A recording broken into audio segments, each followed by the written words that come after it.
بسم الله الرحمن الرحیم. سبق نمبر 28. المردود بسبب طعن فی الراوی.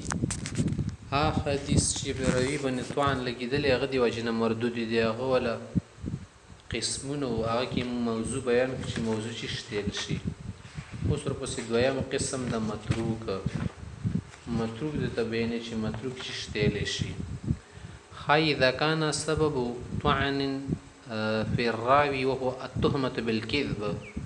شکله پروي کې د طعن وجه چې شي د تهمت د دروغ یو خو اختیاو دروغ غا خاصه دروشي د چې متهم شي خلکو په تهمت لګولې ردا ستړای دروغ یي او هو السبب الثاني. دا دویم سبب د دې په واجب نه حدیث مردود ګرځي. سمي حديثه المتروك.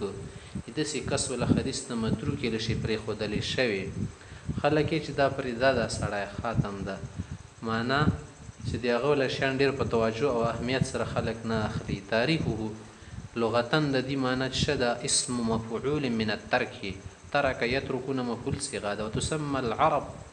وتسمي العرب البيزة بعد ان يخرج منها الفرع. الفرخ کله چې دا وینا اگینا بچایوزی چې چک نبی خلق اغي اگی ته متروکی نه یو طریق نه وتی نو تسمي هذه البيزه الطريقه. دي ته طریق نه طریقه منه پری خوشدل شي. طریقه په معنی دی متروک سره د ای متروکه لا فائده تمنوس پکې پیدا نشه ځکه چې چک وناسي وتل ده د شته حدیث شي متروک شي. اصطلاحا د دې معنی ده هو الحديث الذي في اسناده راو متهم بالكذب. په دې سند کې دسي راوي ورکی چې د تهمت په دروغ سره شوی متهم شوی تهمت په لګیدلې. اسباب اتهام الراوي بالكذب چې راوي باندې د دروغ او تهمت لګول شي د دې په سبب مثلا د دې سبب کې دل شي چې اسباب اتهام الراوي بالكذب د چاپو دروغ باندې متهم کولی سبب کې یو داده چې اخذ امرین په دوه کې یو کار کېدل شي. هما غدوا کړنه دای مثلا الله يروي ذلك الحديث الا من جهته.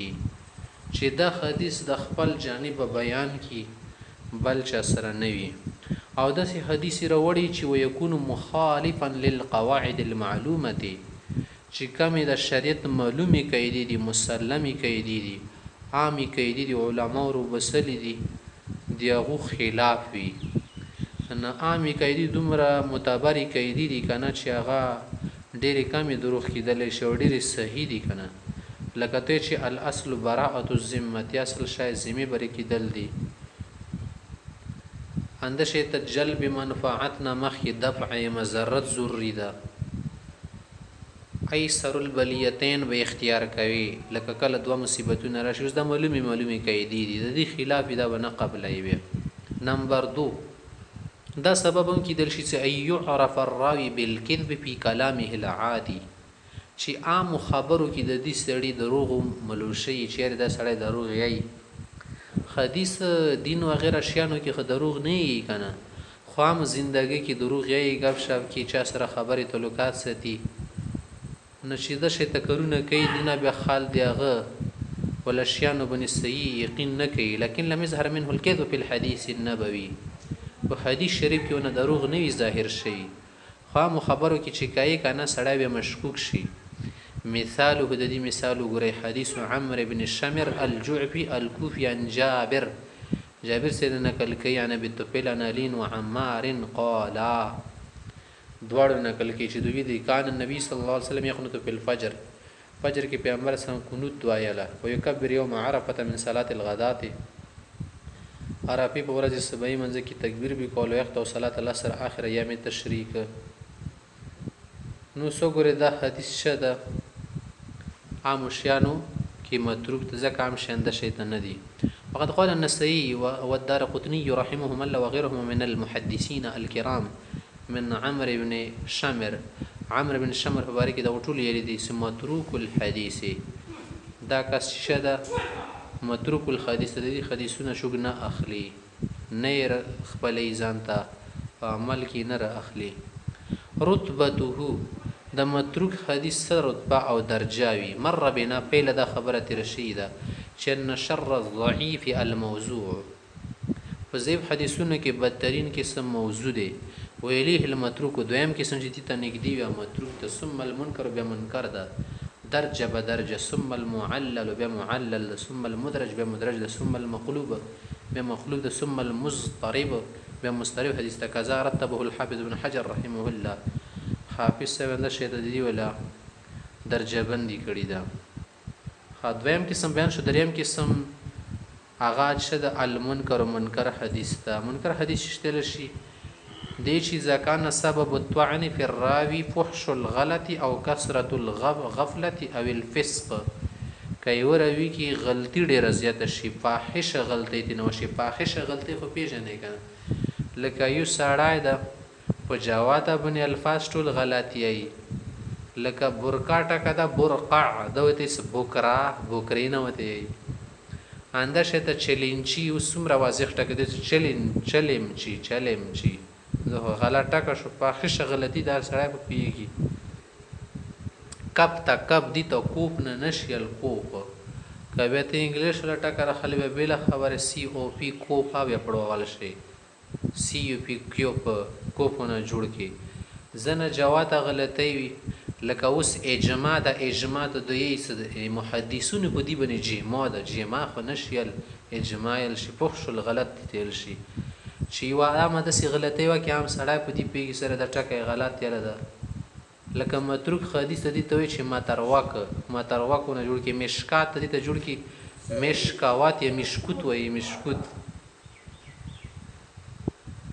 او کثرت الغفلت یا غفلت ورکی ډیری غفلت معنا دا د سنور په خپل ډیر متقی کاستا ډیر پرهیزګار بوي، خو لکه د دین ولدا شن خو ډیر احتیاط لایق دي کنه، احتیاط پکې نه وکړو غمره. او الفسق یا کې دې شي فسق ورکی تا قام اقوا کی خلی نه د شي تسبب کوي کنه، نه دا سبب ثالث و رابع و خامس ګرځي. وهو السبب الثالث والرابع والخامس په حدیثه يسمى المنکر. نس استړي ول حدیث ته منکر یل شي. منکر نکیر، منکر هغه پرشتي تل شي چې اجنبي وي، نکیر اجنبي تل شي. نکیر په وزن دی فاعل ده کنه، فاعل په وزن دی مفعول یل شي. طریقه متروکه. نکیر منکور منکر یو معنا ده، معنا اجنبي شاید مونږ ته خپل نخ کړه کیږي یو د شي شاید هیڅ پردای د تلاګي یری دا خبره خو دین نه نشي کېدل ویلي دا خو ډیره پردای لګيږي. دا څنګه دی دین خبره شوله او څنګه دا خبره حدیث کې دا شي مثلا پردای د شای لګي پیژن دی کنه، پردای وزا سړی پیژن خپل وضو کې، پردای شای پیژن دی نو دا شي د حدیث محدثینو د پردای لګيږي چې حدیث سره عادت وي. طریق لغتن هو اسم مفعول من الانکار. دا دی باب افعال لدی اسم مفعول سره جوړیږي. ضد الاقرار دی اقرار ضد ده، لکه یو شی اقرار کوي او یو داس یو شی نه انکار کوي. اصطلاحا دی معنی ده عرف علماء الحديث المنکر بطریقات متعدده. ډیر طریقونه کړي علماء حدیث. اشهر او مشهور طریقونه طریقان دوا دي، وهما اغادادي. نمبر 1 هو الحديث الذي باسناده راو فحش غلطه. هغه حدیث تل شي چې په سند کې د سیروي چې غلطي ډیره فاحشه ښکاراوي او کثرت غفلت ظاهره فسق یا چې شی وجه نفسه کې ظاهر شي. وهذا الطريق ذكر الحافظ ابن حجر رحمه الله ونسبه لغيره. ذا حافظ ابن قرن سنور علماء منسوب دي. ومشى على هذا الطريق البيقوني في منظومته.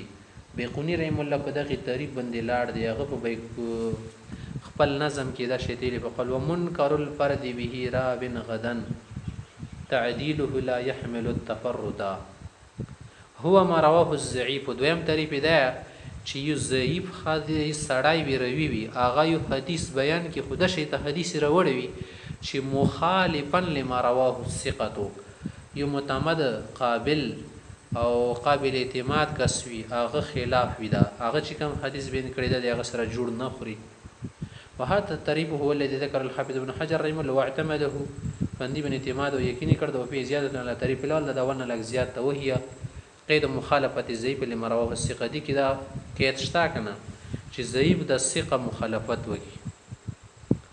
خو حضرت مصنف سی وی چیرې کې دی چې څوک دا تاسو کې چیرې دا شاذ او د منکر په منځ کې څه فرق کېدل شي. وزه د فرق خای دیشی ان الشاذ ما رواه المقبول مخالفا لما رواه من هو اولا منه. شاذ دي تل شي چې دا چا روایت کړي دا سړی په خپل باندې خو مقبول کاسوي خو دا ځان نه مضبوط سړی مخالفت کوي. او منکر دي تل شي چې په خپل باندې ضعیف مقبول نه وي بیا د سکه مخالفت کوي نه غنه لاندې درجه کې شو شاذ ولا باندې شو نه شاذ کې په خپل باندې کاس خو متبر کاسوي په دې ځان نه متبر سړی چې کوي مخالفت وکي او د ضعیف منکر کې ضعیف وي. با ان المنکر ما رواه ضعیف مخالفا لما رواه الثقه فيعلم من هذا دين معلومه شو چنه مشترکان په اشتراط المخالفت دواړو کې مخالفت وي منکر کې شاذ کې خو په طریقان په دې کې جدا جدا دي. فی ان الشاذ رويه مقبول شاذ ولا روي مقبول وي والمنكر رويه ضعيف دي منكر ولا رويه ضعيف.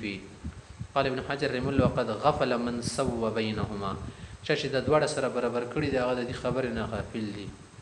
مثاله نمبر 1 مثال لطریق الاول دا اول طریق ولا مثال درکې چې منکر حدیث غتل شي کنه چې غلطي و غیر ذاته فیس کی ظاهری مخالفت ولا کېد پکې نشته ما ته مثال درکې.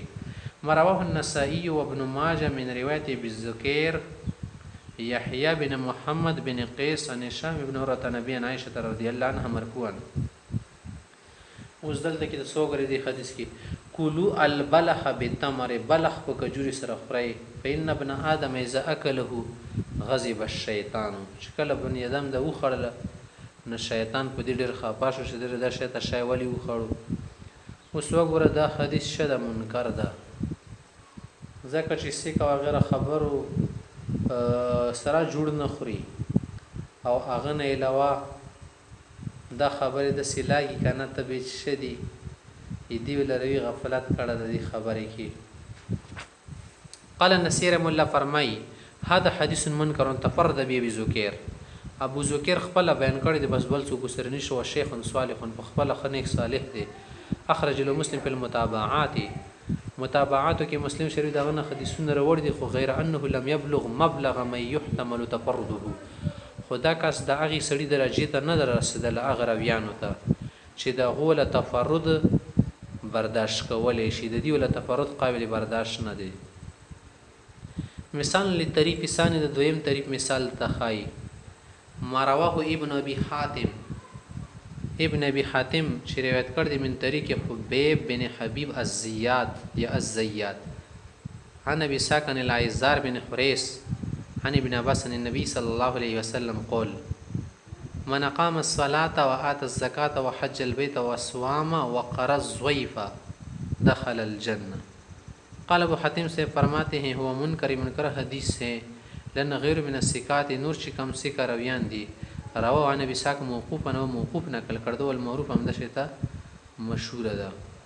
رتبه د منکر حدیث رتبه ده يتبين من تعريفي المنكر المذكورين آنفا د منکر پاسه تیر شي دو تعریفونه نوازیخ کیږي ان المنکر من انواع الضعيف جدا پس ضعیف ولا قسمونه کې منکرم ډیر ضعیف دي لانه اما روایت الضعيف یا خدا د دې ضعیف سړي روایت موصوف بفحش الغلطي چا کې به غلطي ډیر وي او کثرت الغفله غفلت بور کې ډیر وي او الفسق یا فسق بور کې ډیر وي.